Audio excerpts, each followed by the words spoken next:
আমেরিকার এই স্বাধীনতা দিবসে স্বাধীনতা যুদ্ধের সকল ভেটারানদের আমি স্বাগত জানাচ্ছি, অভিনন্দন জানাচ্ছি।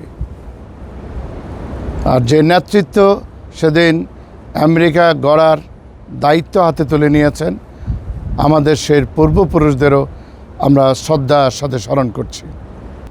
আমি পৃথিবীর আরেক দেশের লিবারেশন ওয়ার ভেটারান, গণপ্রজাতন্ত্রী বাংলাদেশের স্বাধীনতা যুদ্ধের ওয়ার ভেটারান। এখন আমি আমেরিকান নাগরিক। যখন ওয়ার ভেটারানদের স্বপ্নের কথা আসে, পৃথিবীর সব war veteran, liberation war veteran, সবার চিন্তা ও চেতনা মূল একটাই, ওই রাষ্ট্রকে ভালোবাসা। রাষ্ট্র ভালোবাসা মানে রাষ্ট্রের সব অধিবাসীদের মঙ্গল চাওয়া, তাদের প্রতি দায়িত্ব পালন করা, তাদের সবার অধিকার, সমান অধিকার স্বীকার করে নেয়া। আজকে এই 4th of জুলাই আমি কেবল নিউ ইয়র্ক নয়, সকল আমেরিকাবাসী যারাই আমেরিকায় বসবাস করছেন, হোক নাগরিক, হোক গ্রিন কার্ডধারী, হোক আনডকুমেন্টেড ইমিগ্রেন্ট, এদের সবার বসবাস করার আইনগত সমান অধিকার পাওয়ার এই অধিকার বা সুযোগটা থাকতে হবে, এটি দিতে হবে। এদের সবার জীবনের নিরাপত্তা দিতে হবে, এদের সবার স্বাস্থ্য রক্ষার, চিকিৎসা পাওয়ার, সেবা পাওয়ার, সিডিপি পাওয়ার, হোম কেয়ার পাওয়ার সমান অধিকার সবাইকে দিতে হবে। এটাই আমেরিকা। এখানে যেই শিশু আজকে জন্মেছে, এই শিশুর স্বাস্থ্য সুরক্ষার জন্য শিশুদের যত খাবার, এই খাবারের মান ঠিকমতো আছে কিনা এটা তদারক করতে হবে। যে সকল ছাত্র এখানে লেখাপড়া করছে, এদের প্রত্যেককে স্বাধীনভাবে পড়ালেখা চালানো এবং তাদের গবেষণা করার সুযোগ সুবিধা সমানভাবে তাদের দিতে হবে। এরা এই সব ছাত্রছাত্রীরা যখন গবেষণা করছে, পড়ালেখা করে শিখছে, তাদের স্বাধীন মতামত প্রকাশের সুযোগ অবারিত, উন্মুক্ত রাখতে হবে। এটি তাদের জন্য খুবই জরুরি। আমি মনে করি এই দেশে যারা স্কুল, কলেজ, ইউনিভার্সিটিতে পড়ালেখা করার সুযোগ পাচ্ছে, এরা প্রত্যেকেই মেধাবী। এই মেধাবীদের সাথে যুক্ত হয় সারা পৃথিবী থেকে আসা কলেজ, বিশ্ববিদ্যালয়ের প্রচুর ছাত্রছাত্রী, যারা আমেরিকার কলেজ এবং বিশ্ববিদ্যালয়ে ভর্তি হবার সুযোগ পেয়েছে, যোগ্যতা অর্জন করেছে। এই যোগ্যতা অর্জনকারী যেসব ছাত্রছাত্রী এখন আমেরিকায় আছে, আমি এটি প্রস্তাব করি যে এদের সবাইকে আমেরিকান করে নিন, এদের সবাইকে আমেরিকার নাগরিক করে নিন। তাইলে কি হবে? এই শিক্ষিত, জ্ঞানী, এই গবেষক, এই সমস্ত ছাত্রছাত্রীরা যখন আমেরিকার নাগরিক হবে, আমেরিকায় সুনাগরিকের সংখ্যা আরও বৃদ্ধি হবে, লাভবান হবে আমেরিকা। এদের মধ্যে থেকে আমেরিকার নতুন নেতৃত্ব বেরিয়ে আসবে। আমেরিকা যখন এদেরকে পড়ালেখার খরচ দেয়, বিলিয়ন বিলিয়ন ডলার খরচ দিয়ে তাদেরকে শিক্ষিত করে, তো কেন আমেরিকা তাদেরকে নিজের নাগরিক করে তার দেশে রেখে দিবে না? তার দেশের কল্যাণে ওদের মেধা এবং শিক্ষাটা কাজে লাগাবে না? সুতরাং এটিও আমার প্রস্তাব, আমাদের পৃথিবীর বিভিন্ন দেশ থেকে আসা এই ছাত্রছাত্রীদেরকে নিজেদের করে নেওয়ার জন্য আমেরিকা সরকার যেন উদ্যোগী হয়। আমি যেটা মনে করি, আমাদের এখানে যেগুলো খোঁজখবর পাচ্ছি, নারীদের কর্মসংস্থান আগের তুলনায় ঠিক তুলনামূলকভাবে বাড়ছে না। নারীদের, এই উমেনদের কর্মসংস্থানটাই বাড়াতে হবে। এরা যেন সুযোগ সুবিধা পায়, কর্মক্ষেত্রে যাতে ডিসক্রিমিনেশন না থাকে, এদিকে মনোযোগ আমাদের দিতে হবে। একটি সমাজে আমরা যখন দেখি যে মাত্র কয়েক গজ দূরে কেউ খুব সুখে আছে, একটি অঞ্চলে খুব সুখে আছে, আবার একই অঞ্চলে আমরা অন্য বিল্ডিংয়ে যখন দেখি মানুষজন তারা ওই সুযোগ সুবিধা নিতে পারে না, তারা ডকুমেন্টেড নয়, এই কারণে তাদের মেডিকেড নাই, তাদের মেডিকেয়ার নাই, তারা ডাক্তারের কাছে যেতে পারে না, তারা কোনো কিছু কিনতে পারে না, খেতে পারে না সেভাবে, অন্যরা যখন খায় সেদিকে তাকিয়ে থাকে। এটা একটা সমাজের অসঙ্গতি।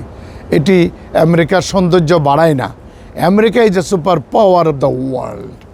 আমেরিকার federal government, state government, city government আচরণ করবে সুপার পাওয়ার লিডারের মতো করে।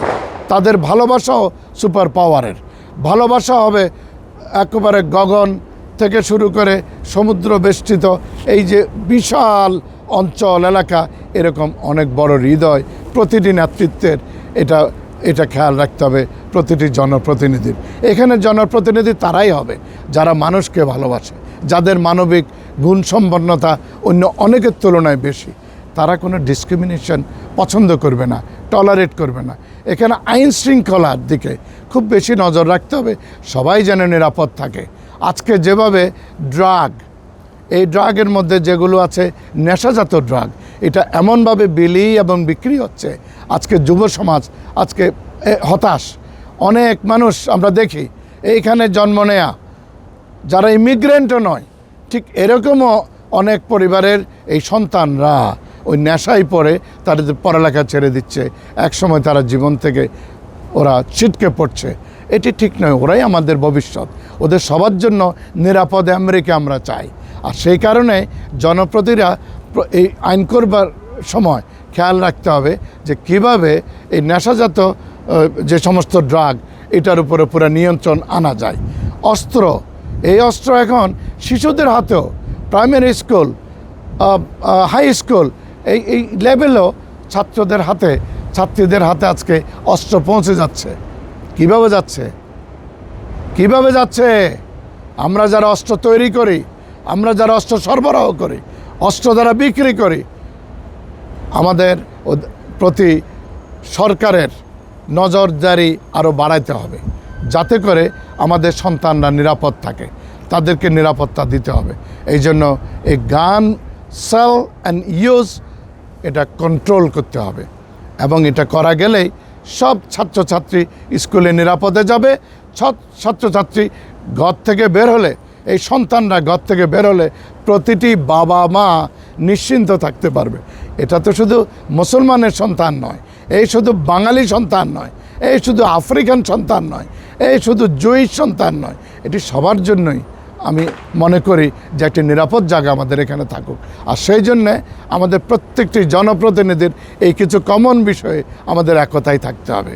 আমরা যখন এই আমেরিকায় দেখি যে প্রতিটি মানুষ কাজ করছে, ব্যবসায়ীরা ব্যবসা করছে, শিক্ষক শিক্ষকতা করছে, কিন্তু ইউনিভার্সিটির প্রফেসর যদি দেখা যায় আজকে তার ছাত্রছাত্রীদেরকে কোনো একটা ইস্যুর অজুহাতে এখান স্কুল কলেজ ইউনিভার্সিটি থেকে বহিষ্কার করছে, যে আমেরিকান ফরেন পলিসির কোথাও তাদের কাছে অসঙ্গতি মনে হয়েছে, সমালোচনা করছে, ইউনিভার্সিটি থেকে তাকে বের করে দিলেন, তাকে শিক্ষার জীবন থেকে আপনি দূরে সরিয়ে দিলেন। এটা তো আপনি পারেন না। আপনার সন্তান তো এই ছাত্রছাত্রী, তাদেরকে ইউনিভার্সিটিতে আবার ফিরিয়ে নিন, কলেজে আবার ফিরিয়ে নিন, তাদেরকে বোঝান যাতে আমেরিকান ফরেন পলিসি কী, আমেরিকান সরকার কিভাবে চলে, এটার সাথে অ্যাডজাস্ট করে কিভাবে চলা যাবে, এবং তারাও উপদেশ দিতে পারে যে তারা কি ভালো বুঝছে যে আমেরিকান সরকার কি করলে এটা ভালো হবে। তারা যদি বলে আমেরিকার তহবিল পৃথিবীর যেখানে খরচ হোক, এটা আমেরিকার স্বার্থে খরচ হোক, এটা আমেরিকার যে কোনো সন্তানই দাবি করতেই পারে। আর এই অজুহাতে তাকে কিন্তু গ্রেপ্তার করা ঠিক নয়, এই অজুহাতে তার শিক্ষা জীবন ধ্বংস করে দেয়া ঠিক নয়। এটি নির্মমতা। যেখান থেকে ভবিষ্যতের এই প্রেসিডেন্ট আসবে, সেখান থেকে গভর্নর আসবে, সেখান থেকে জনপ্রতিনিধি আসবে, এটি কিভাবে আমরা ভুলব? এটি যেন আমরা না ভুলি। সব সন্তানই আমাদের সন্তান। আমরা যারা বাবা মা, আমরা সব সন্তানের বাবা মা, এটা আমরা মনে রাখি। তারপর আমেরিকার যে সমস্ত বড় বড় কর্পোরেট পৃথিবীর আজকে ঘুরে বেড়াচ্ছে, চষে বেড়াচ্ছে, কর্তৃত্ব করছে, we are happy with that. আমরা সুপার পাওয়ার। আমাদের ওই কর্পোরেটগুলো পৃথিবীর সর্বত্রই সুপার পাওয়ার থাকবে।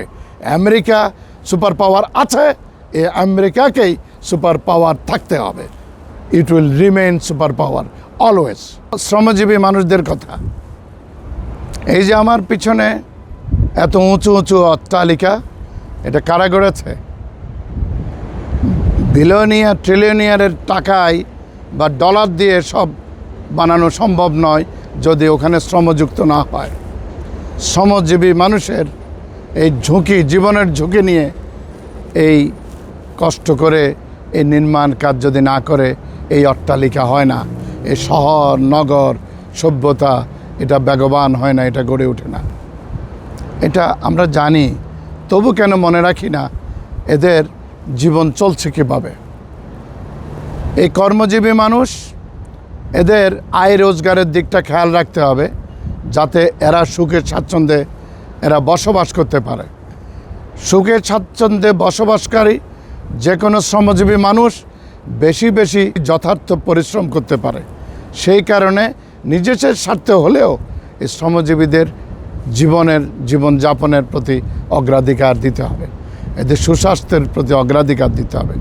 এদের মধ্যে যারা আনডকুমেন্টেড, যদি সে কর্মক্ষম হয়, কাজ করবার উপযোগী হয়, তাকে মেডিকেটও দিয়ে দিন, তাকে স্থায়ী বসবাসের জন্য পার্মানেন্ট রেসিডেন্সি কার্ড দিয়ে দিন, তাকে নাগরিক করে দিন।